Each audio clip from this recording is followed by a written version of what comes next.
we can start with you, Himra. So, because since this event is around women and women well-being, so if women at workplace, they feel that, because I've heard this from a lot of people, that men need to step up, men in a work setting need to step up and become allies. This might, the incidents are going to reduce. So how can men actually step up to become the savior in a work setting? Good for question. women? So I think the first thing that an organization, because I'm going to talk from an organization perspective, they can actually have those policies. And I know a lot of people don't read policies. So I think the sensitization, as much sensitization that you can do, you need to be able to do that. Because the companies that I worked in, females, it's not just the office environment, it's also the field where you're dealing with distributors, you're dealing with dukanwalas, and I have experienced कि लोग harass करते हैं. One thing that you can do, and I think that you can encourage, one is of course the sensitization. Have your male colleagues as your allies. Very important. We said that no female will go to the field without a male colleague. And we said this is what your role is. So you need to define how they will behave in these kind of situations as well. So जब आप males के ऊपर भी responsibility डाल देंगे, so they would not go the other way.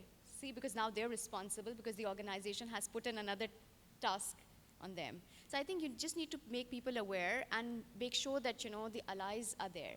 So you can easily, it's not always कि आप HR से discuss करते, you can have your friends, right, in the same function. The territory sales manager could be your friend. Talk to people. And it's okay to be courageous, please. Don't shy away from these things. Thank you so much for sharing this. I think we're running out of time, so I'm going to open the floor for any questions that you ladies might have. So any questions? Really?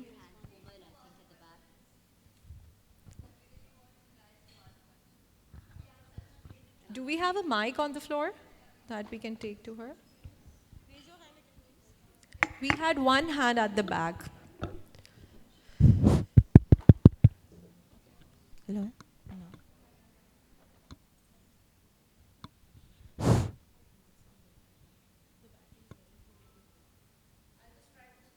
That's fine, we can hear you.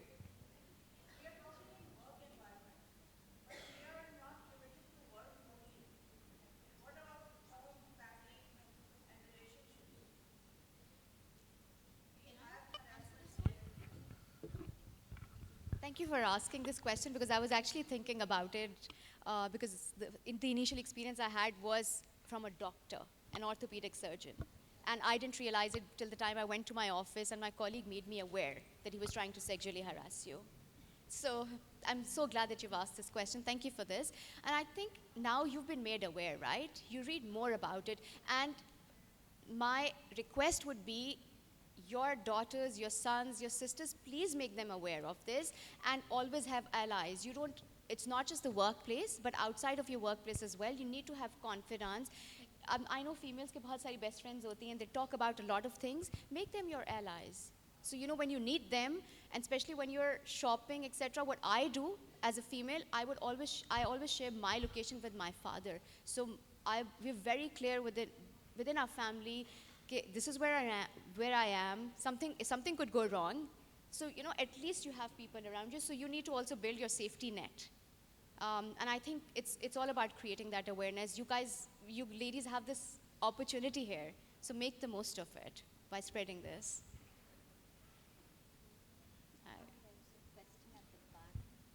Okay. Any other questions? We have one at the back, I guess. Hello? Okay, we have two here as well.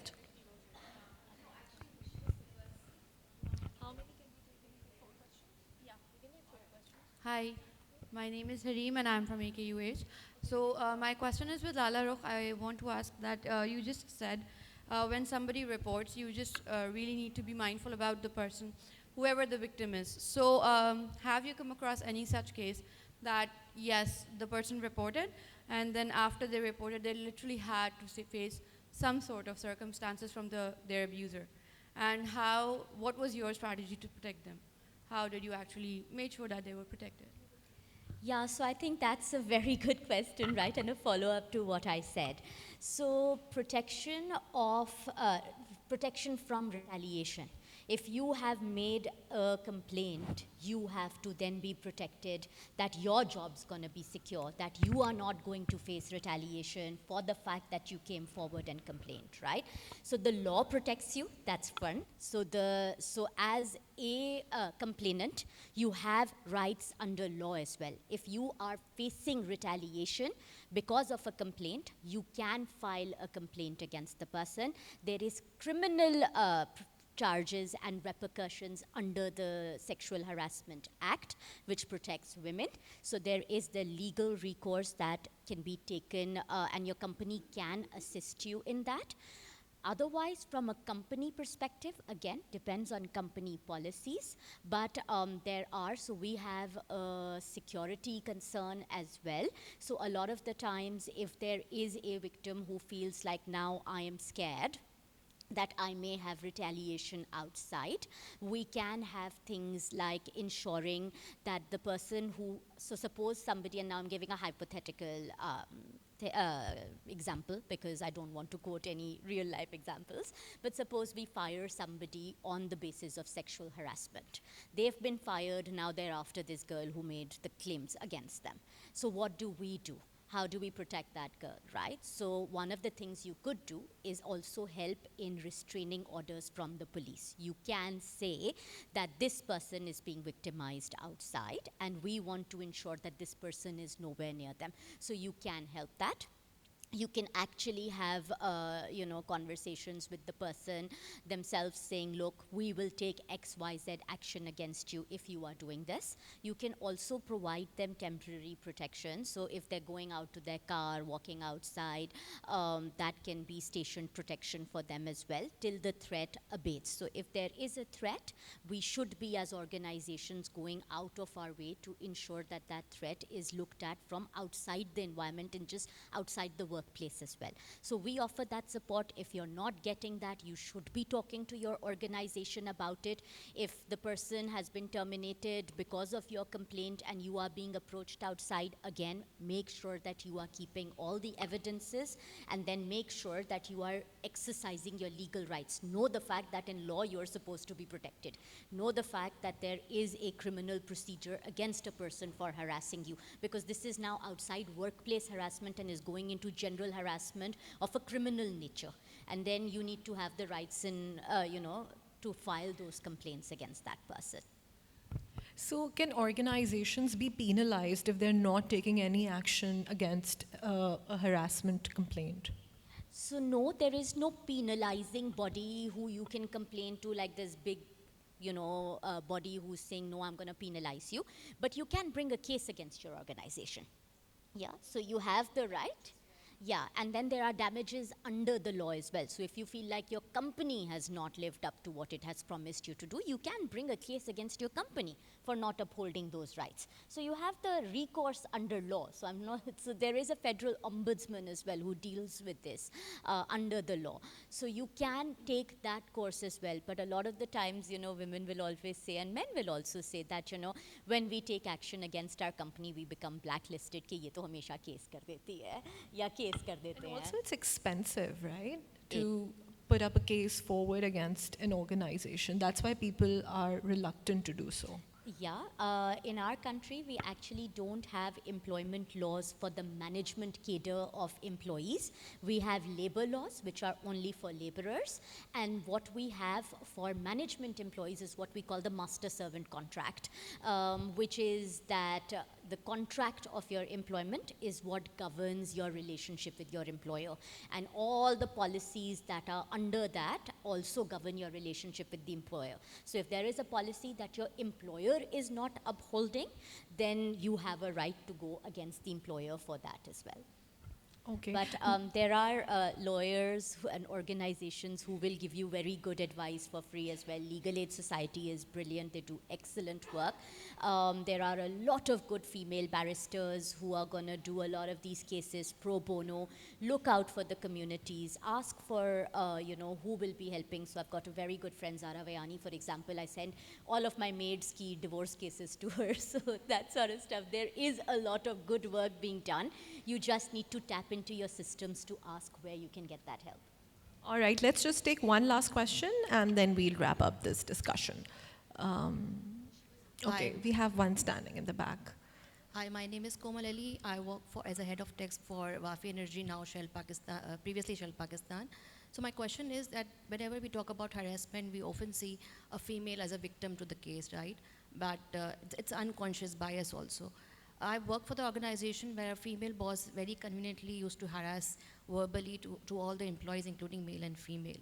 So my question is, as a team lead, we have both male and female colleagues. What are the factors we should be considering while creating a safe environment for both male and female colleagues? And number two, if we have such cases, how we can remove unconscious bias while considering those cases? Well, I think the policies that the organizations make, they're not only directed towards females, but to all genders. So I think that should be the first basis. Like I said earlier, unconscious bias is very, very difficult to identify till you actually know, right? But again, it should not go unnoticed. So again, awareness बहुत ज़रूरी है. Without that, people would not be aware of it. Whether it's a female boss harassing or it's a male boss harassing, it's the same. And Lala Rukh can say because the consequences are the same.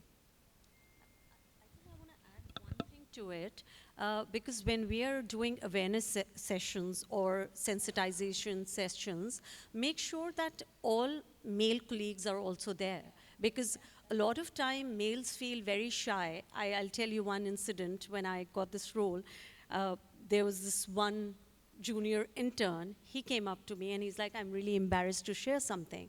I was like, what happened? He's like, I'm not sure if I should say it or not, because and he said, my girlfriend convinced me that I should go and talk to HR.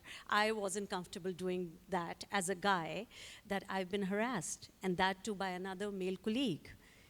And it was shocking for me because, in our organization, we've never heard anything like that before. And it was from a third-party employee, so we immediately took action. We called the third party. We said, we don't want this person. You want to investigate? Do it, at your end.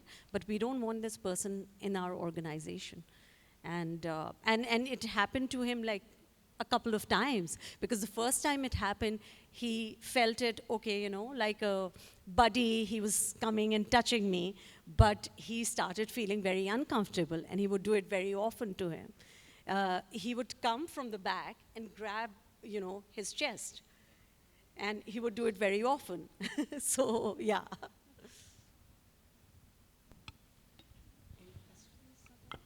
Okay, before we take final thoughts on the topic, we have one colleague here who would like to, okay, there.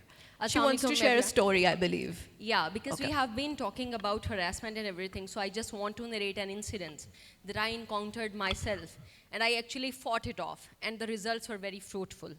So I'm Gulzeb Khan. I'm also a lawyer by profession. In my previous organization where I was working as an assistant manager legal, the head of legal was a big harasser.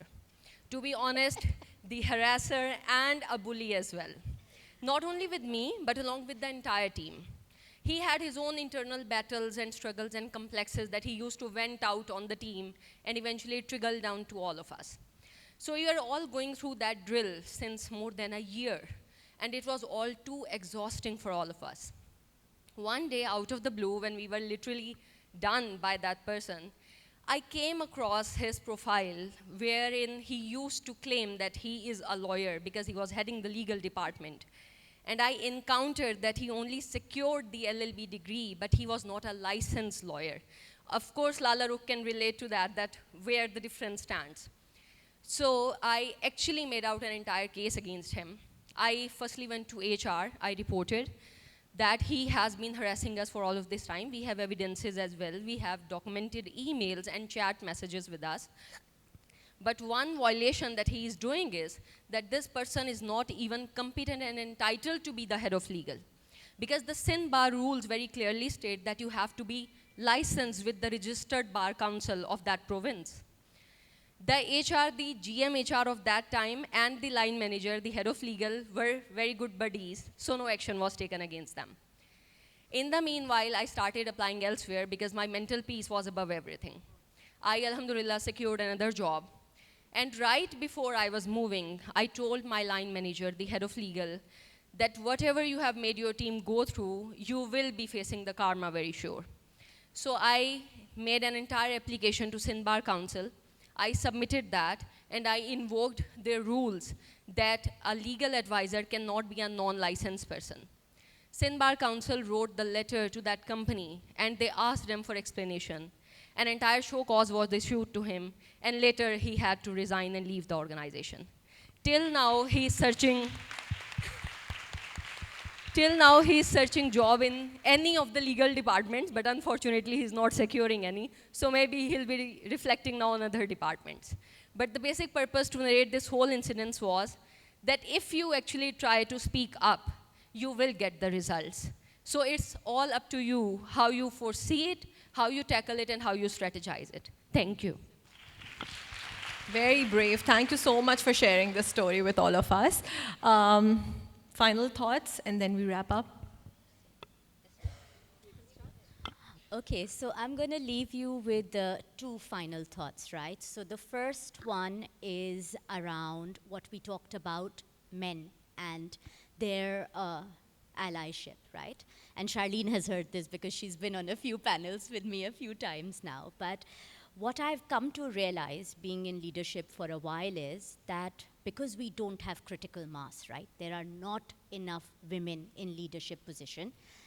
The men also don't know how to deal with us a lot of the times, right? And sometimes their intentions are not bad, but they just haven't dealt with the situation. There are so many men on the table that they don't know that a woman on the table may have a different need and strategy. So till the time we get critical mass, and again, it makes such a big difference because my disciplinary committee, the 2 permanent members are women, myself and the head of HR. So legal and HR are permanent members, they're women. So anything that comes to the disciplinary committee automatically comes to 2 women. And it really changes the complexion, right? But a lot of the times with men, you have to actually tell them, hey, by the way, this is an issue. This is what my issue is. And I'll give you a simple example. When I joined the leadership team, I had a 2-year-old daughter. So I'm a mom, working mom, wife, mother, everything, right? Now these guys had one other woman in the leadership team as well. And these guys used to have these road trips, road shows, where they would get in the car from Karachi, drive all the way up to Taru Jabba, you know, through Sindh, through Multan, through all of these regions, visiting every petrol station, visiting every terminal. The whole leadership team used to go. And now the only other female leader that they had dealt with did not go on these. So they automatically assumed that Lala bhi kaise jayengi, unki choti bachchi hai, bathroom nahi honge, inko hum kya karenge iske saath. So they decided very nicely that we're going to get up and hum kal ja rahe hain.